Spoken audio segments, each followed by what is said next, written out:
ओम शांति। 8 मार्च 2023 के महावाक्य। मीठे बच्चे, सबको सुख देने वाला भोला व्यापारी एक बाप है। वही तुम्हारी सब पुरानी चीजें लेकर नहीं देते हैं, उनकी ही पूजा होती है। प्रश्न, तुम्हारी गॉडली मिशनरी का कर्तव्य क्या है? तुम्हें कौन सी सेवा करनी है? उत्तर, तुम्हारा कर्तव्य है सभी मनुष्य मात्र का कल्याण करना, सबको तमो प्रधान से सतो प्रधान बनाने के लिए बाप का संदेश देना। तुम सबको बोलो कि स्वर्ग स्थापन करता बाप को याद करो तो तुम्हारा कल्याण होगा। तुम्हें सबको लक्ष्य देना है। जो देवताओं को मानने वाले तुम्हारे कुल के होंगे वह इन सब बातों को समझेंगे। तुम्हारी है रूहानी बातें। गीत भोलेनाथ से निराला। ओम शांति। भोलानाथ शिव बाबा बैठ समझाते हैं। भोलानाथ सिर्फ एक शिव बाबा है। गौरीनाथ जो कहते हैं, गौरी कोई एक पार्वती नहीं होती। गौरीनाथ या बबुलनाथ अर्थात बबूल जैसे कांटों को फूल और जो सांवरे बन पड़े हैं उनको गोरा बनाने वाले हैं। महिमा सारी है ही एक की। यह है मनुष्य सृष्टि रूपी झाड़ व ड्रामा। जब ड्रामा कहा जाता है तो उनमें जो मुख्य एक्टर्स हैं वह जरूर याद आते हैं। मुख्य जरूर हीरो हीरोइन की जोड़ी होती है। यहाँ भी मुख्य कोई जरूर चाहिए। मात पिता नामी ग्रामी हैं। सूक्ष्म वतन में कहते हैं शंकर पार्वती हैं। ब्रह्मा का किसको पूरा मालूम नहीं है। ब्रह्मा सरस्वती कह देते हैं परंतु वह कोई जोड़ी है नहीं। वास्तव में शंकर पार्वती की भी जोड़ी है नहीं। विष्णु की भी दुनिया नहीं जानती। उनको जो अलंकार दिखाते हैं वह भी उनके नहीं हैं। यहाँ लक्ष्मी नारायण की जोड़ी कहेंगे। अब सभी से भोलानाथ उनको कहा जाता है जो बहुत सुख देने वाला है। भोलानाथ व्यापारी भी है। हमसे पुरानी चीज लेकर नहीं देता है। पहले पहले बुद्धि में आना चाहिए, सभी से ऊंचते ऊंच कौन, सबसे अधिक सुख देने वाला कौन। जो बहुतों को सुख देते हैं उनकी पूजा भी होती है। तो यह सब विचार सागर मंथन करने की बातें हैं। विचार सागर मंथन का नाम बहुत बाला है। तो विचार किया जाता है मनुष्यों में ऊंचते ऊंच हैं लक्ष्मी नारायण। अच्छा, उन्होंने क्या सुख दिया है? जो मनुष्य उनका नाम लेते हैं या उनकी पूजा करते हैं, वास्तव में उन्होंने सुख तो कोई भी नहीं दिया है। हाँ, वे सुख धाम के मालिक थे, परंतु उनको ऐसा बनाया किसने? इनके पहले वह कहाँ थे? अगर बाबा उनको ऐसा नहीं बनाता तो वे कहाँ होते? यह सब तो बच्चों को मालूम है। आत्मा तो कभी विनाश होती नहीं। उनको ऐसा काम किसने सिखलाया जो इतना ऊंच बने? जरूर कोई शिक्षा मिली है। दुनिया नहीं जानती वह पास्ट में कौन थे। तुम अब जानते हो। लक्ष्मी नारायण 84 जन्म भोग, अंत में ब्रह्मा सरस्वती बनते हैं। तो क्या लक्ष्मी नारायण की महिमा गाई जाए या उनको जो पुरुषार्थ कराने वाला है अथवा प्रारब्ध देने वाला है उनकी महिमा की जाए? कितनी गुह्य बातें हैं। समझाना है कि लक्ष्मी नारायण क्या करके गई। उनकी भी सारी राजधानी चली है, परंतु गायन सिर्फ एक का ही चला आता है। शंकराचार्य ने आकर सन्यासियों की रचना रची, फिर उनकी पालना भी की। फिर जब तमो प्रधान अवस्था को पाते हैं तो उन्हें सतो प्रधान कौन बनाए? माया ने सबको तमो प्रधान बनाया है। लक्ष्मी नारायण जो सतो प्रधान थे फिर चक्र लगाकर तमो प्रधान में आते हैं। हर एक का ऐसे होता है। भल कितने भी बड़े मर्तबे वाला हो, सतो रजो तमो से हर एक को पास करना है। इस समय सब पतित हैं तो तमो प्रधान दुनिया को फिर से सतो प्रधान कौन बनाए? पहले पहले सतो प्रधान सुख में आते हैं, फिर दुख में जाते हैं। यह राज अब तुम बच्चों को समझाया जाता है। 84 जन्म लेना होता है तो जरूर सतो प्रधान से तमो प्रधान बनना ही होगा। हर चीज सतो रजो तमो जरूर होती ही है। प्रिसेप्टर्स का भी ऐसे होता है, वह भी अब तमो प्रधान है। तो फिर भी अब सबसे ऊंचते ऊंच कौन है जो कभी भी तमो प्रधान नहीं बनता?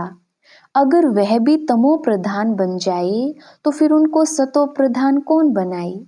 फिर बलिहारी उनकी हो जाए। ऐसे ऐसे विचार सागर मंथन करने से दिल में जो पॉइंट जचती है, अच्छी लगती है तो सुनाई जाती है। भोलानाथ परम पिता परमात्मा ही सबका सद्गति दाता, सतो प्रधान बनाने वाला है। सब दुर्गति से निकल गति सद्गति को पाते हैं। नंबरवार जो भी पहले पहले आएंगे वह सतो प्रधान, सतो रजो से होकर फिर तमो प्रधान जरूर बनेंगे। पहले पहले जब आत्मा नीचे आती है तो उनको सुख भोगना है, दुख भोग ना सके। मनुष्य पहचान नहीं सकते कि यह नया सोल है, इसलिए इतना सुख है, मान है। अब सबकी तमो प्रधान अवस्था है। तत्व खानियां आदि सब तमो प्रधान है। नई चीजें थी अब पुरानी हो गई हैं। वहाँ का अनाज फल फूल आदि कैसे अच्छे होते हैं वह भी बच्चों को साक्षात्कार कराया हुआ है। सूक्ष्म वतन में बच्चियां जाती हैं, कहती हैं बाबा ने सूबी रस पिलाया। जरूर ऊंच बाप चीज भी ऊंची देते होंगे। बच्चों को यह बुद्धि में रहना चाहिए, ऊंचे ते ऊंच एक भगवान ही है। याद भी सब उनको करते हैं। गॉड फादर कहते हैं, गॉड रहते ही है ऊपर में। आत्मा गॉड फादर को याद करती है क्योंकि आत्मा को दुख है, तो भोलानाथ बाप आकर फिर सुख देते हैं, तो उनको क्यों नहीं याद करेंगे? आत्मा कहेगी हम शरीर के साथ जब दुखी होता हूँ तो बाप को बहुत याद करता हूँ। रावण दुश्मन दुख देते हैं तो बाप को याद करते हैं। दुख में हम सभी आत्माएं परम पिता परमात्मा को सिमरन करती हैं। फिर जब हम आत्मा स्वर्ग में रहती है तो बाप को याद नहीं करती। यह आत्मा कहती है बाप को ही पुकारेगी ना। मनुष्य तो उनका ऑक्यूपेशन बायोग्राफी कुछ नहीं जानती, ना ड्रामा का राज जानते हैं कि कैसे आत्मा चक्र में आती है। तुम बच्चे अब जानते हो माया रावण दुख देने वाली है। यह रावण राज्य शुरू हुआ है द्वापर से। यह भी समझाना है क्योंकि यह किसको पता नहीं है कि सबसे पुराना दुश्मन रावण है। उनकी ही मत पर यह पार्टीशन आदि हुआ है। अभी तुम बच्चे समझते हो हम श्रीमत से भारत को स्वर्ग बनाते हैं।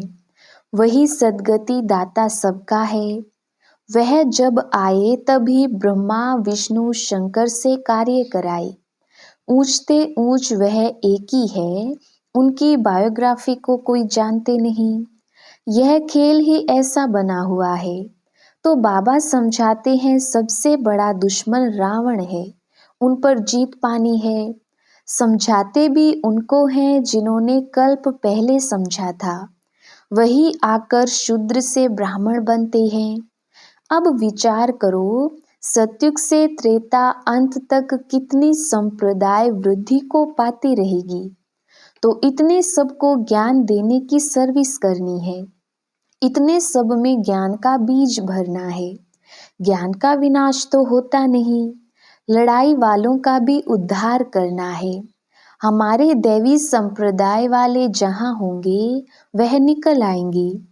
उन लड़ाई करने वालों को कहा जाता है जो युद्ध के मैदान में मरेंगे वह स्वर्ग में जाएंगे, परंतु उनके कहने से स्वर्ग में जा नहीं सकते जब तक तुम लक्ष्य ना दो। लक्ष्य सिर्फ ब्राह्मण ही दे सकते हैं। मरना तो है ही, मुसलमान अल्लाह को याद करेंगे, सिख लोग गुरु नानक को याद करेंगे, परंतु स्वर्ग में थोड़ी ही जा सकते हैं। स्वर्ग में जाना होता है संगम पर। तो इन लड़ाई आदि वालों को भी सिवाय तुम ब्राह्मणों के यह मंत्र कोई दे ना सके। स्वर्ग का मालिक बनाने वाला सबसे ऊंच है वह बाप। यह तो ठीक है, भगवानुवाच कि युद्ध के मैदान में मरने से स्वर्ग में जाएंगे, परंतु कौन सी युद्ध? युद्ध है दो, एक है रूहानी, दूसरी है जिस्मानी। उन गोली चलाने वालों को भी तुम ज्ञान दे सकती हो। गीता में भी है मन मना भव। अपने बाप और स्वर्ग को याद करो तो स्वर्ग में जाएंगे। जब संगम युग हो तब ही तुम स्वर्ग में जा सकते। वह है जिस्मानी बातें, यह है सब रूहानी बातें। हमारी है माया पर जीत पाने की युद्ध। मरने समय मनुष्य को मंत्र दिया जाता है, यह जाते ही है मरने के लिए, तो बाप का संदेश देना है।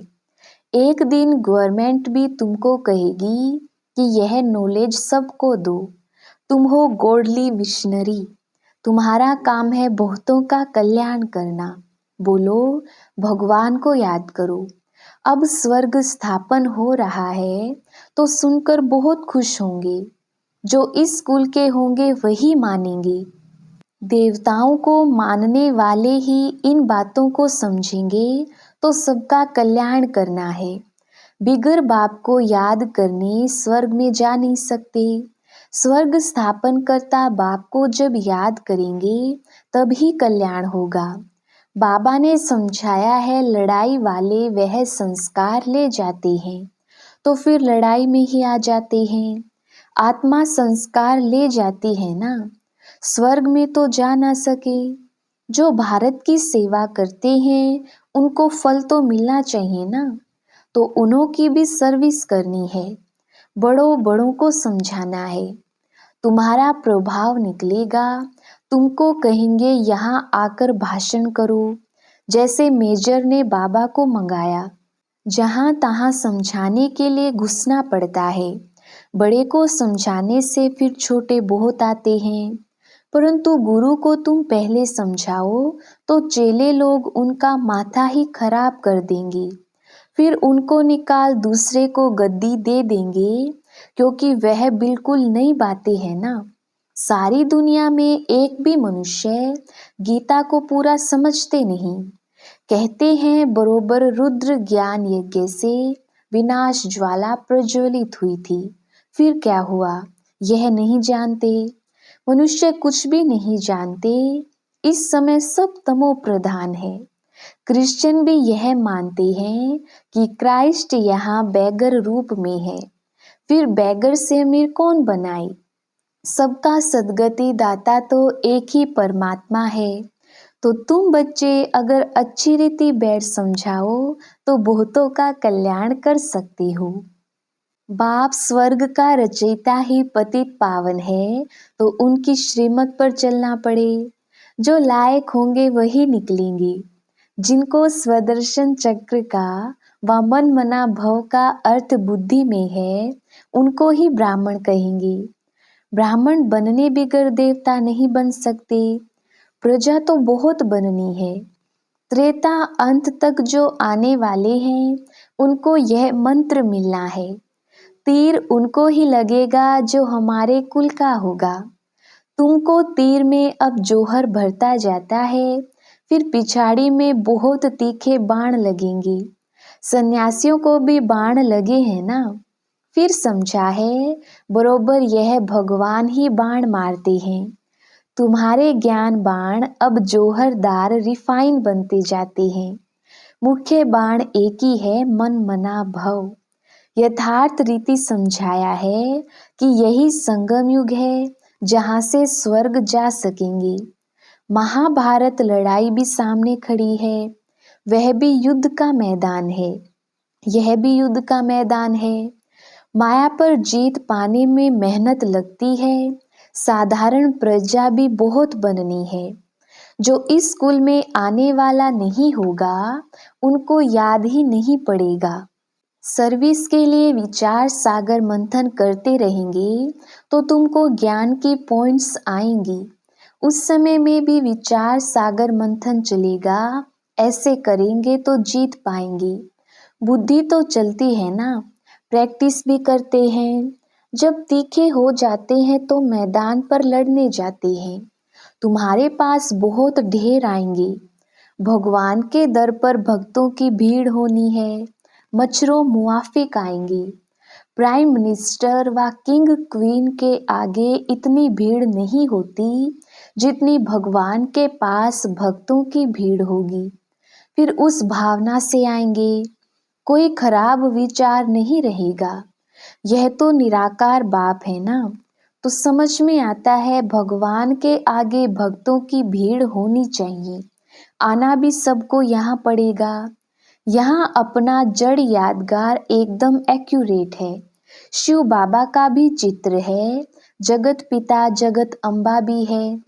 यह अभी का तुम्हारा ग्रुप है, शक्ति सेना का। अच्छा, मीठे मीठे सिकिलधे बच्चों प्रति मात पिता बाप दादा का याद प्यार और गुड मॉर्निंग। रूहानी बाप की रूहानी बच्चों को नमस्ते। हम रूहानी बच्चों की रूहानी बाप दादा को याद प्यार गुड मॉर्निंग और नमस्ते जी। धारणा के लिए मुख्य सार। पहला पॉइंट, ब्राह्मण सो देवता बनने के लिए स्वदर्शन चक्र का और मन मना भव का अर्थ बुद्धि में यथार्थ रीति रखना है।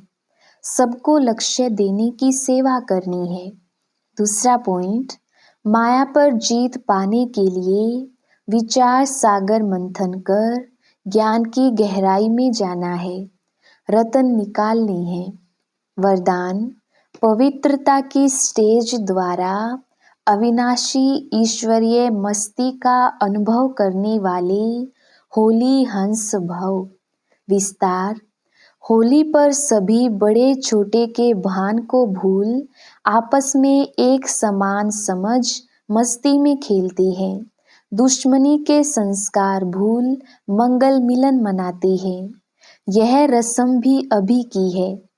आप बच्चे जब होली अर्थात पवित्रता की स्टेज पर ठहरते हो, बाप के संग के रंग में रंगे हुए होते हो, तब ईश्वरीय मस्ती में देह का भान व भिन्न भिन्न संबंध का भान, छोटे बड़े का भान विस्मृत हो एक ही आत्म स्वरूप का भान रहता है। यही होली हंस स्थिति है। इसी का यादगार हर वर्ष होली उत्सव के रूप में मनाते हैं। स्लोगन, जिनके जीवन में शीतलता है वे दूसरों के जलते हुए चित्त पर विजय प्राप्त कर सकते हैं। अच्छा, ओम शांति।